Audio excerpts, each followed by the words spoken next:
Huh? Oh.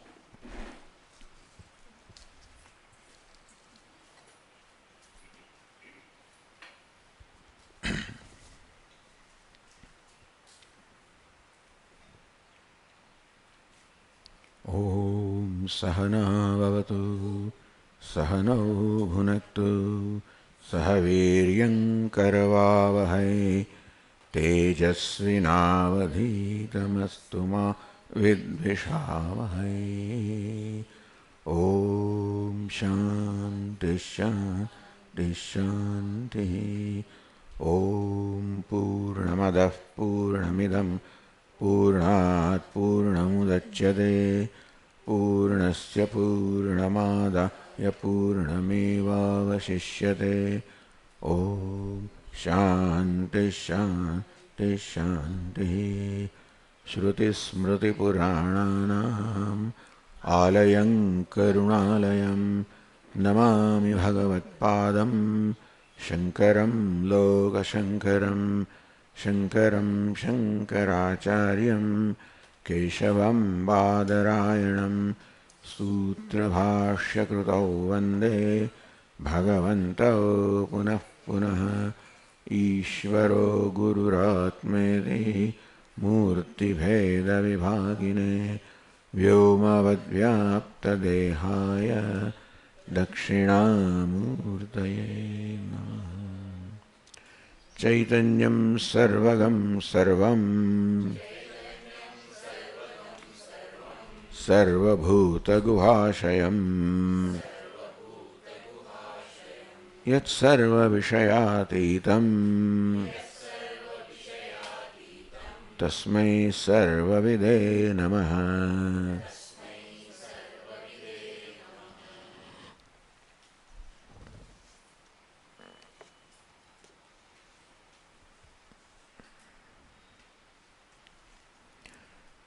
We are reviewing the verses, which, last, say, 10, 20 verses. Here, one of the important things to note is that the author has introduced the concept of Chidabhasa, which is not new to us, but must have been new when it was introduced here.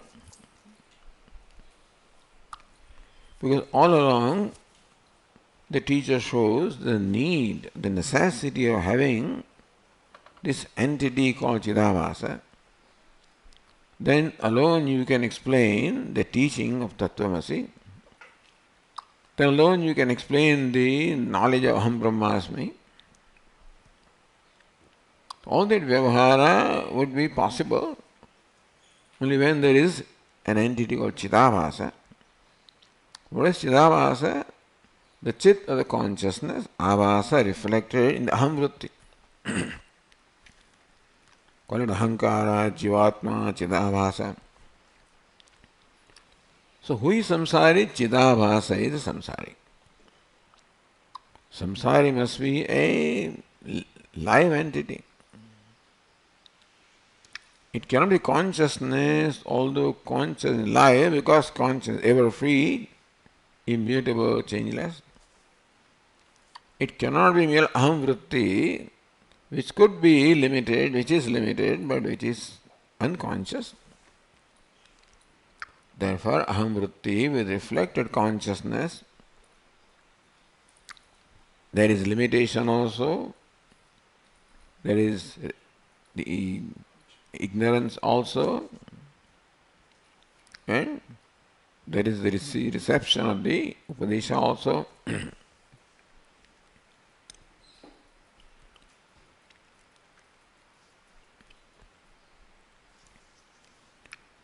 So, Ku Chaitanya Kalpyate Phalam. Who receives the phala of the Upadesha, that Tattvamasi, you are Sadasi, immediately it is Chidabhasa that receives the phalam, Aham Sat, Sadasmi.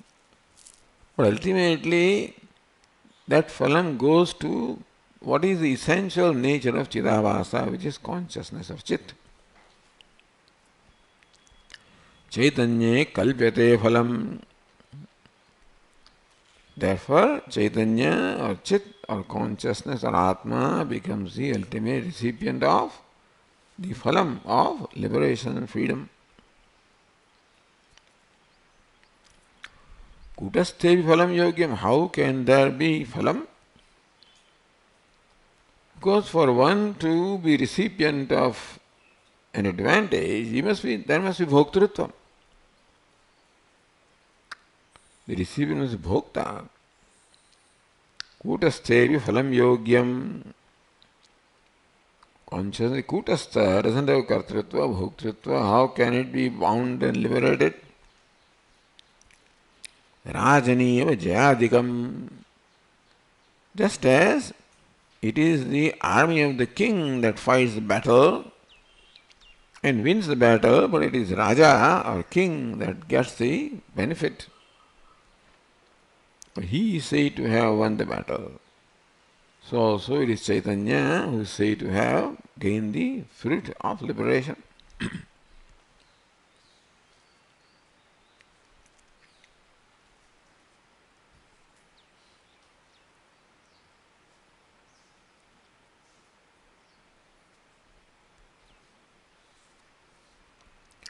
Shuddhasya pramatritvam nasti.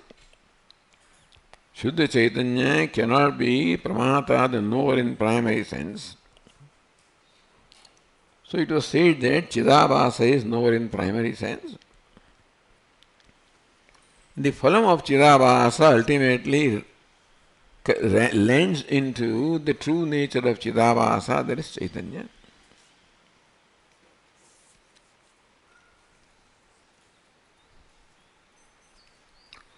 Vastutastu chit pravimasya eva supadi vyaparana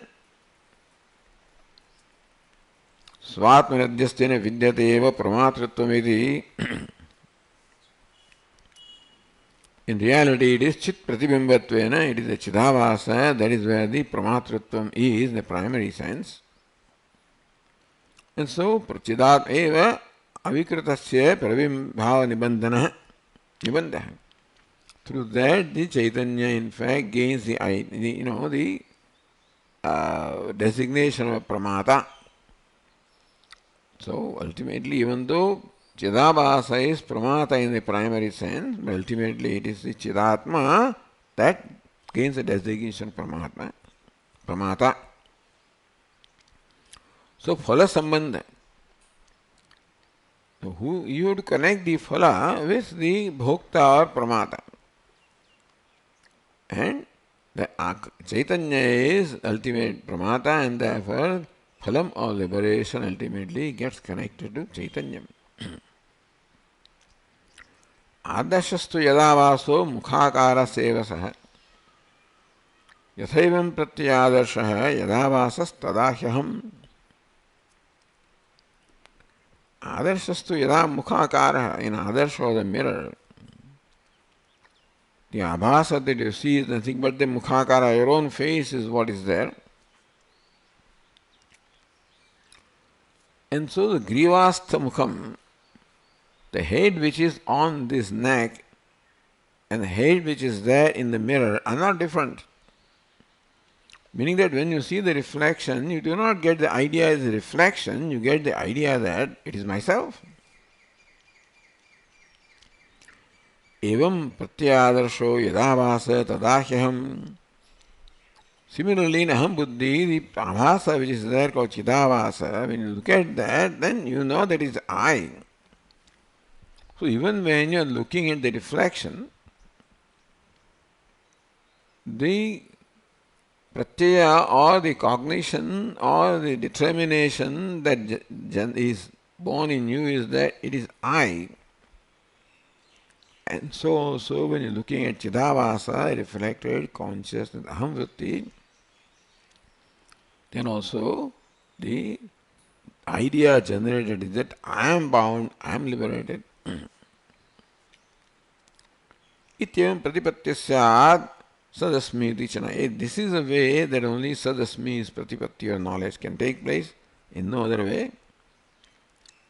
Tattva upadesho vai dvar abhava, because Tattvamasi, the Upadesha, requires a dwaram, a medium which is a Chidabhasa. Through that it is a Chidatma.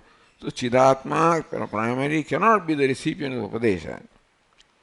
Chidabhasa is primarily, but then when I look at the abhasa or a reflection, I know it is myself. And so what happens to Chidabhasa ultimately happens to Chit, because Chit, when it sees, it is nothing but myself. So Dvara Bhava, therefore there must be Dvara, or a medium or a nimitta or a gateway for the knowledge to take place in Chaitanyam, or Chaitanya to feel liberated.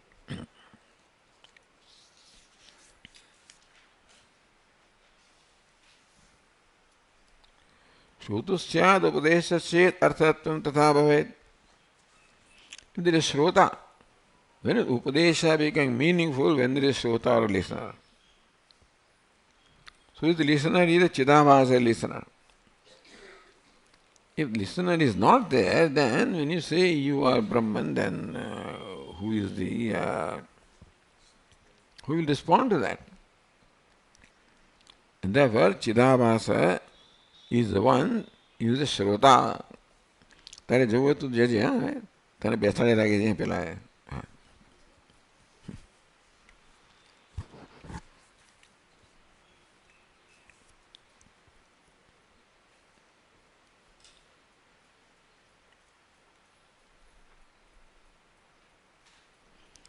अध्यक्षस्य न चेदिष्टम Adhyaksha, or the witness or consciousness, is immutable, changeless, therefore cannot be a Shrota in a primary sense. So if Adhyaksha or Sakshi or consciousness cannot be the Shrota, there has to be a Shrota because the Upadesha is given. Somebody said, you are a Brahman, and then somebody responds, that he is a Vakta, the Guru, and Shrota, the Shishya. Then only the Upadesha becomes meaningful when there is Shrota. So who can be Shrota? Only this Chidabhasa can be the Shrota. And through him the Adhyaksha or the Sakshi gets the result. Adhyakshasya samipe syat buddhere vedi chenmatam. Adhyakshasya samipe syat. Suppose you don't accept Chidabhasa. Adhyaksha means the Sakshi, the witness, the consciousness. And Buddhi becomes the recipient of the reflection of consciousness because Buddhi is in the vicinity of the consciousness. Therefore, the result of the Buddhi being, Buddhi or Aham Vritti, being in the proximity of consciousness, is that it becomes the recipient of the reflection of consciousness.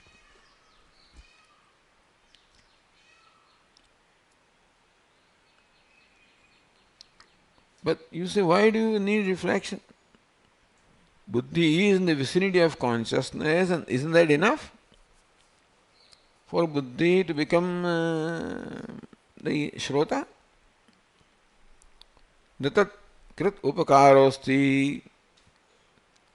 That Buddhi which is just is in the vicinity cannot, unless an upakara is there. What is upakara? Something happens to Buddhi. Buddhi is always there, but only when in the presence of consciousness Buddhi becomes enlivened. It no more remains unconscious, becomes enlivened, and there will become the Shrota and the Kata, Bhokta, whatever. Then only that Buddhi will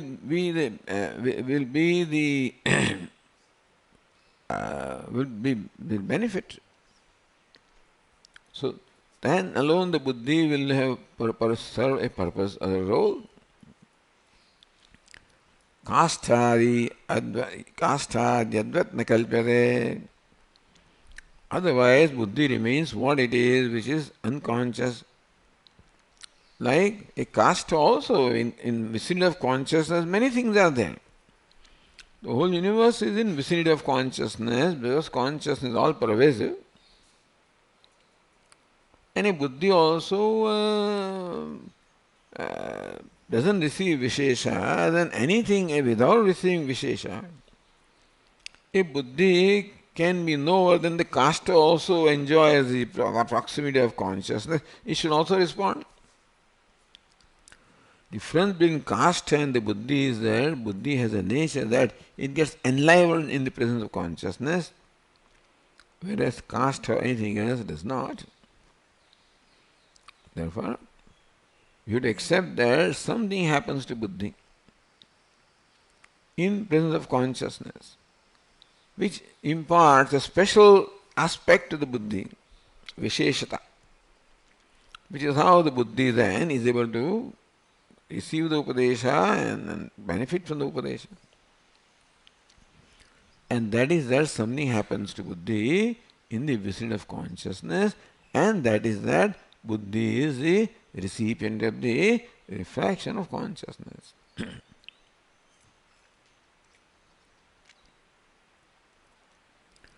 बुद्धौ चेत् तत् कृतः कश्चिन् ननु एवं परिणामिता. बुद्धौ चेत् तत् कृतः कश्चित्. The question is, if in presence of consciousness buddhi becomes enlivened, would it not be that also brings about a change in consciousness? So if something happens to buddhi, enlivenment, wouldn't that not bring about some kind of a change in consciousness also? Nanu evam parinamita, in that case the consciousness becomes also parinami, meaning undergoes the change. Doesn't have to. What we are saying is the presence of consciousness is enough to enliven the buddhi. But if you think that, why doesn't consciousness enliven everything? So that consciousness enlivens buddhi must be that consciousness also undergoes some kind of change for buddhi to be enlivened. Will it not be? Does buddhi get enlivened without any change in consciousness, or it gets enlivened with some change in consciousness? If you think that consciousness also should undergo some change or modification for the buddhi to get enlivened, then parinamita, consciousness also will be parinami, will also get, undergo change or transformation. So if you thus are willing to accept the parinama in consciousness, then why don't you accept the abhasa? Then consciousness remains aparinami and then abhasa undergoes the change. Amabhasako dosha sati shrutyadi anuki. Shruti talks about abhasa. Rupam pratirupo babhuva. Kathopanishad says, and Brihadaranyaka Upanishad says that it assumes the same form, like fire assumes the form of the combustible substance. Ekadha bahudha cheva drishyate jalachandravat. Just as the moon appears to be one or many, so also the Atma appears depending on upadhis, one or many. Meaning that this is the reflection accepted by the Shruti also. And what's your problem?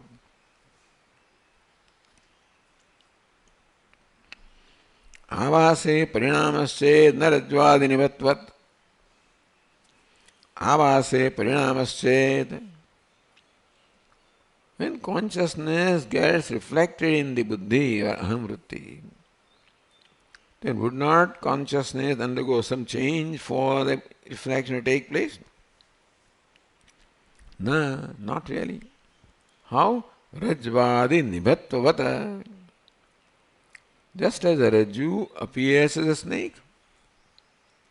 So Rajju shines as a snake without undergoing any kind of change. And therefore, to shine as something else, one need not undergo a change, just as Rajju does not undergo change to appear as a snake. Sarapadesha tathovocham adarshecha mukhatvavata. Sarapade. So when Rajvadi appears as Sarpadi, there is no change at all in the Rajju because it is a superimposition. It is mithya. Is an appearance. If the sarpa had some reality, then of course the rajju would have to undergo some change. Sarpa has no reality whatever. Adarshecha mukhatvat. We said that that is the reflection in the mirror without the face undergoing any change. For the face to be reflected in the mirror, the face does not need to change at all, undergo any change. Face just by being there gets reflected in the mirror. The rope just by being there appears as a snake. And consciousness just by being there gets reflected in ahamvritti.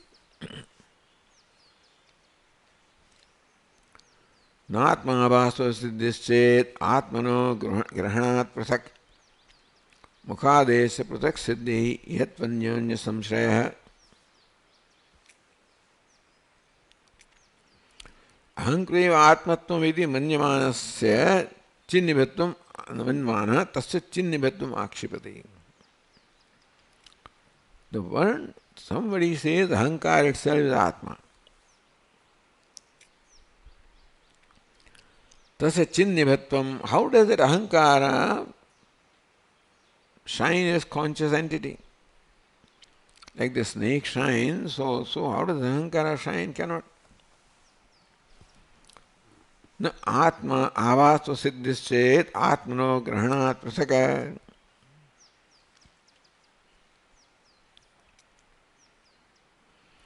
आत्मना केवलस्य ग्रहणात् अभासनात् पृथगेव आत्माभासस्य आत्माभासत्वस्य सिद्धिश्चेत. The Atmabhasa, reflection of Atma, can take place without the Atma. Without knowing the Atma, without, still that can take place.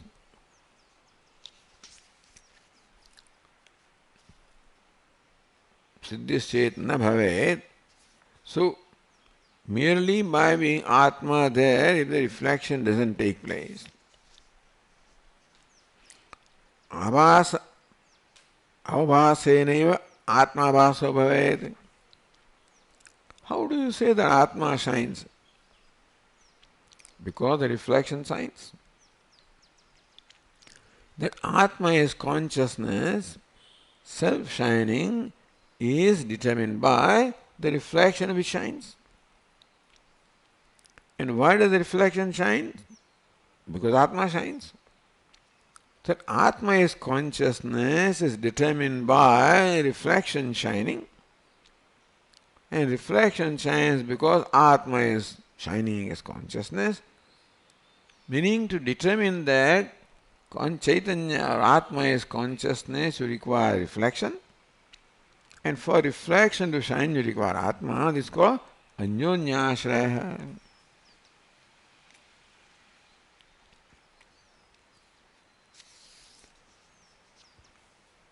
Tadeva Vishayatayati Shrodussyat Upadeshaschet Arthavatvam Tatha Bhavet Adhyakshasya Chane Chedishtam Shrutrutam Kasya Tad Bhavet.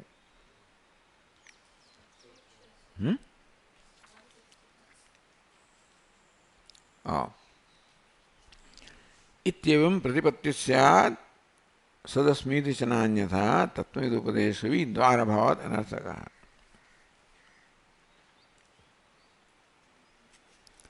So ayam vaksha adaraniya hai. Ityevam pratipatti syat sadasmiti chananyatha. Evam sati chidavasa vipagame sati sadasmi 116. 116 we are. Oh, sorry, I'm going back.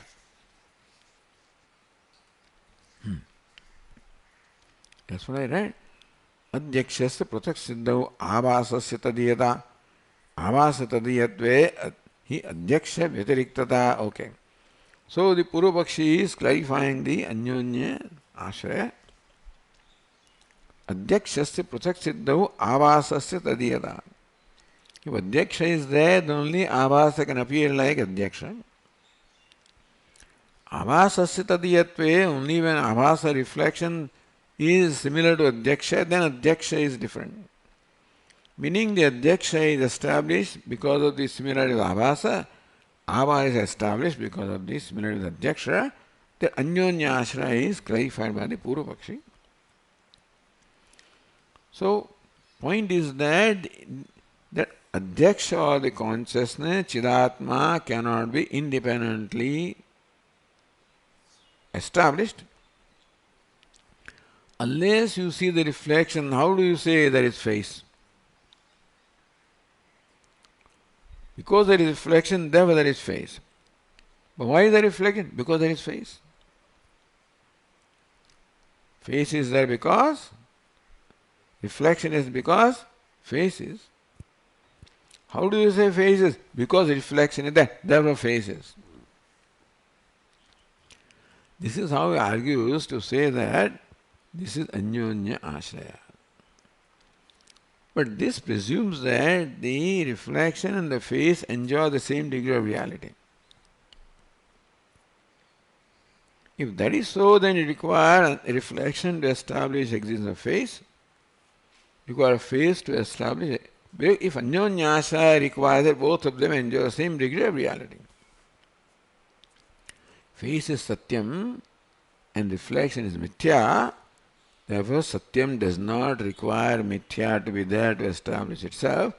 Mithya requires Satyam to establish itself to be there.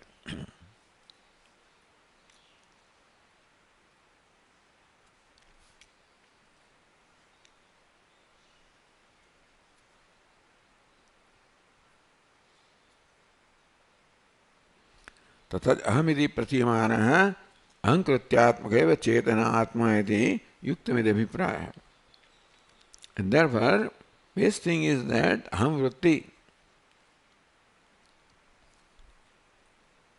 is atma. Ahankrityatmaka eva chetana atma. There is no atma other than the ahankruti. So, the ahankara, which enlivened ahankara alone is atma.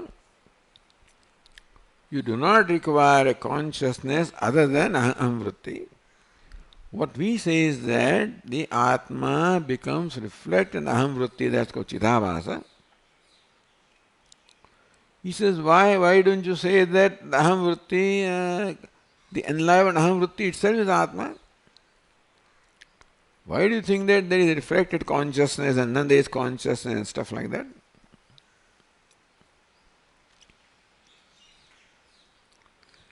So, why not say that aham vritti itself is atma? That aham vritti by nature is conscious. Here you are going two steps. Aham vritti is unconscious or achetana. And therefore you imagine the existence of Atma, that is Chetana, and that Chetana Atma imparts Chetanatvam to Ahamvritti, that's Ahamvritti because enlivened. This is what you say. We say that Ahamvritti itself is Chetanam and that itself is Atma. Why do you need an Atma other than the conscious Ahamvritti? You follow the argument.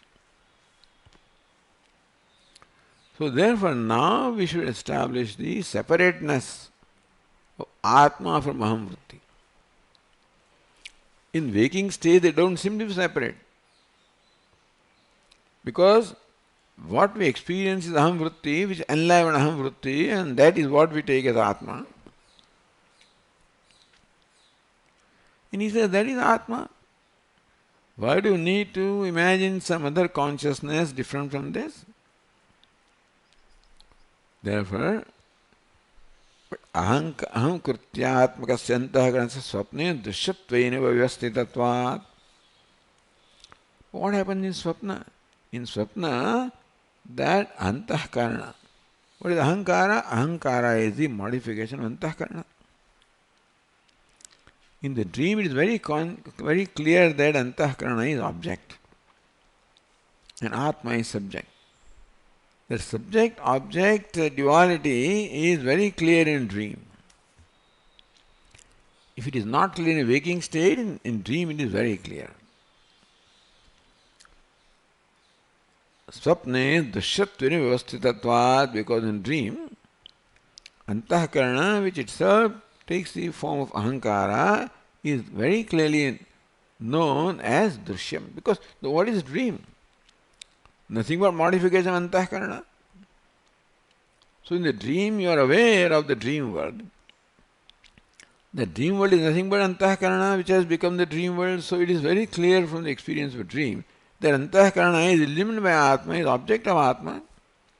And there is a witness because of which you know that dream world is there, antahkarana is there. Therefore, that difference, the separateness of the drishya, which is antahkaranam, and drashta, which is Atma, is very clear in dream. In case it is not clear to you in the waking state, it is very clear in dream. Naivam, the ahankara is not Atma, swapne prasak siddhe pratyasya drishes tatha. In the dream, that the antahkarana is separate and Atma is separate is very clear in the dream. Rathades tatra shunyatvat. In the dream you see ratha, you see the chariot and the horses and road and stuff like that. And you know very well that there is no chariot. That means that chariot, etc., is all nothing but projection of the mind. And the fact that you see chariot, etc., in dream means that you are seeing the mind. That means in the dream, the mind is very much the object of consciousness. And the drashta is different from that. Therefore, antahkaranam is the Vishaya. It's very clear in the dream.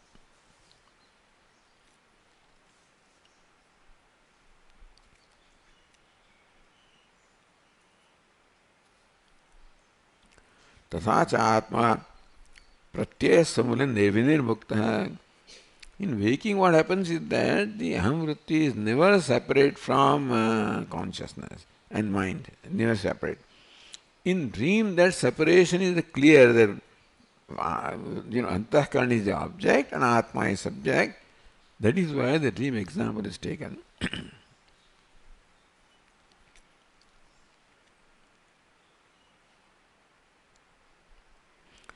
Jagrat alochana. Now with that understanding, if you look at the waking, it will become clear.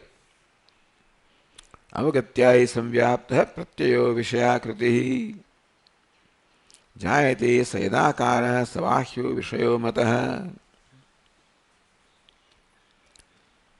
So here now in the waking state, we have this triputi, the subject, object, and the cognition. So the worldly objects are the objects called Vishaya. How do you say they are Vishayas? How do you establish the existence of the Vishaya, the sense objects? Avagatyai samvyaptah pratyayo Vishaya kritihi. That there is a ghatakar vritti, patakar vritti, mathakar vritti, which reveals ghata, pata, matha. There is Vishayakriti. Avagatyai samvyaptah, even when that ghatakar vritti arises, is always pervaded by or illuminated by consciousness. Otherwise you would never know. In your mind, you become aware of the ghatakar vritti only when that vritti is samvyaptah, pervaded by, illuminated by consciousness. Jayate sayadakara. So therefore, this ghatakar vritti in the mind is illuminated by consciousness. So in the light of consciousness, the ghatakar vritti arises. So how did that vritti get ghatakara? There must be a reason why the vritti or the mind assume the form of a ghata or a part. There must be some nimitta, some reason. And that is how it is proven that there is an object called ghata out there which is responsible for the creation or the formation of ghatakar vritti. What it is we only perceive our vrittis. We perceive ghatakar vritti, patakar vritti. So, Dharada Buddhist says that is all there is no ghata pata out there. But we say that what creates ghatakara, what creates different kind of akaras, unless there is a nimitta for that, that is why we say that there are external objects which are responsible for, which when perceived by sense organs, create the different forms of the vrittis. So, yadakara sabahyo vishayamatah. So, whatever akara the mind takes is ghatakara, that ghata is said to be the bhakya vishaya. कर्म इप्सितमत्वात् स तद्वान् कार्ये नियुज्यते आकारो यत् चार्पेत करणं तद इह उच्यते. Akara, what brings about a particular akara or ghatakara in that mind is the eyes.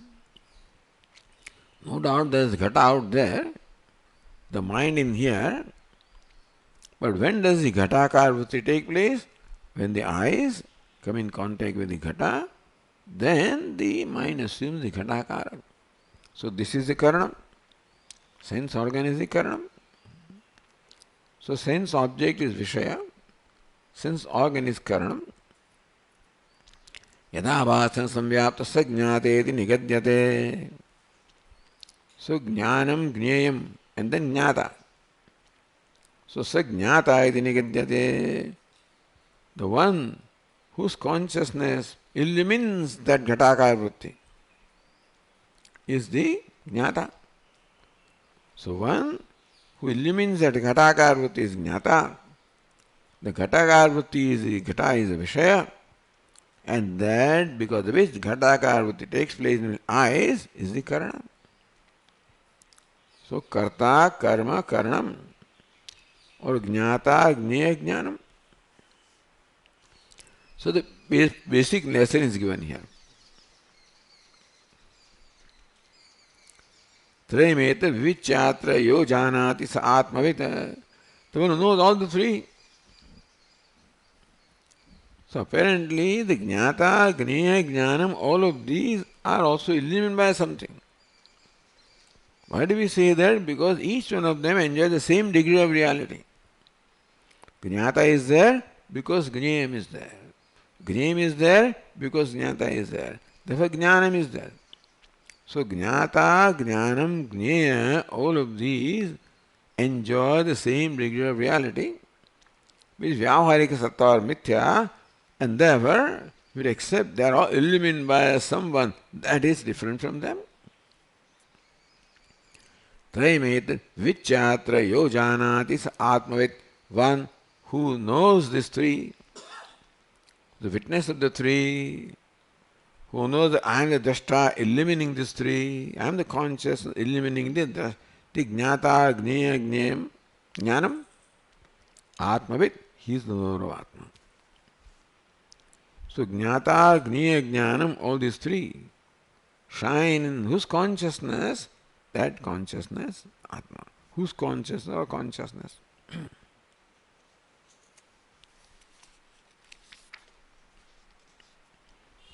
We had come up to this point.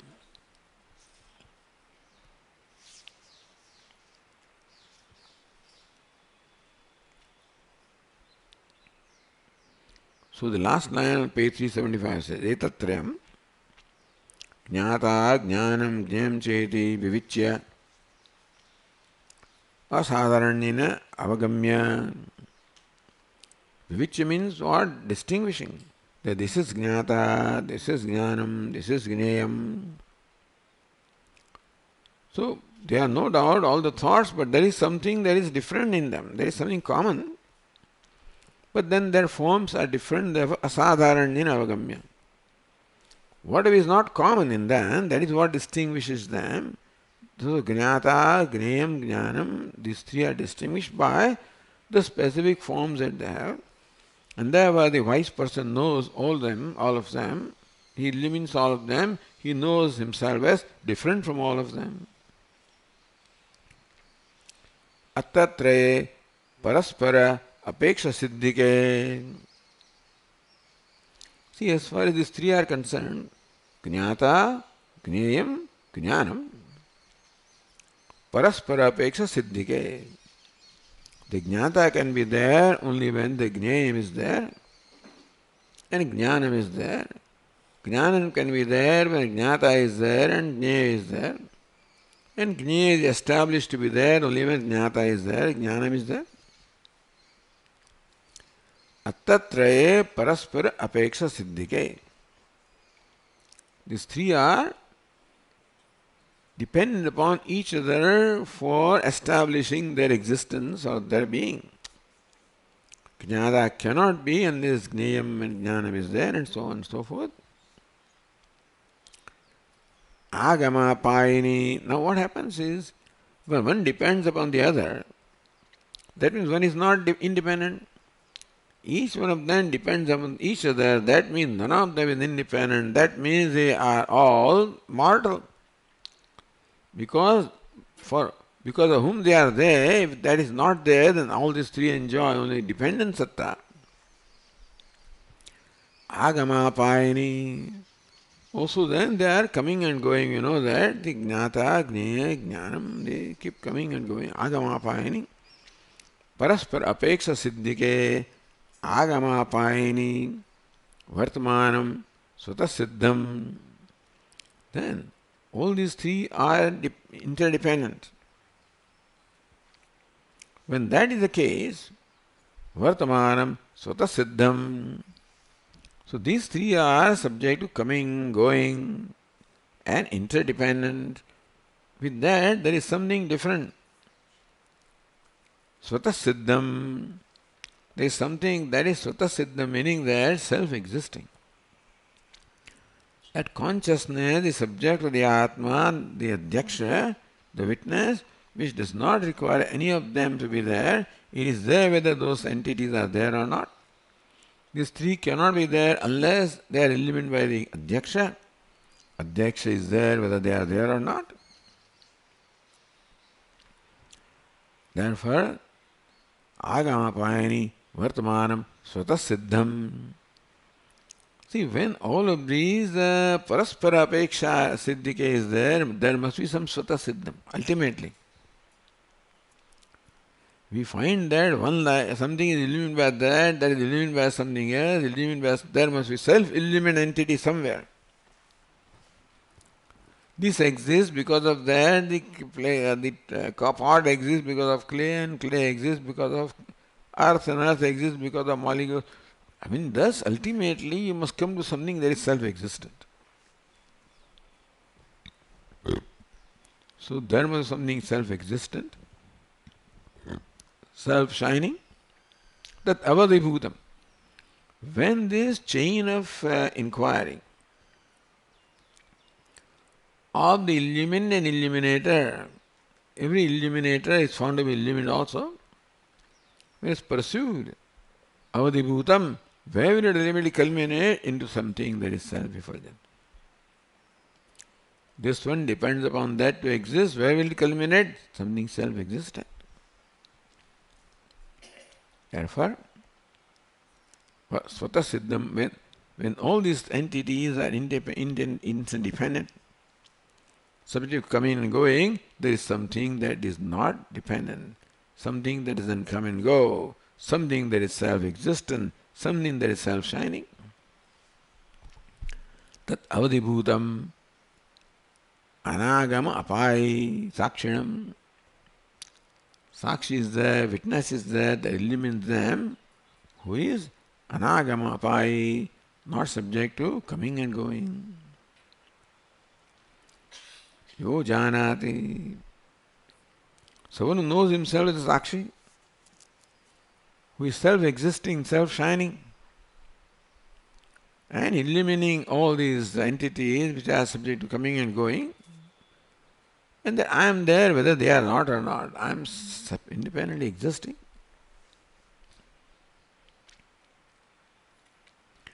Janat samyak avagacchati. One who knows the Sakshi very well in this manner. Saha Atmavida. He is the knower of the self. Tvampadalakshya pratyagatmavit iti yojana. Tvampadalakshya. Tvampada is ahankara. Lakshya is the Chaitanya.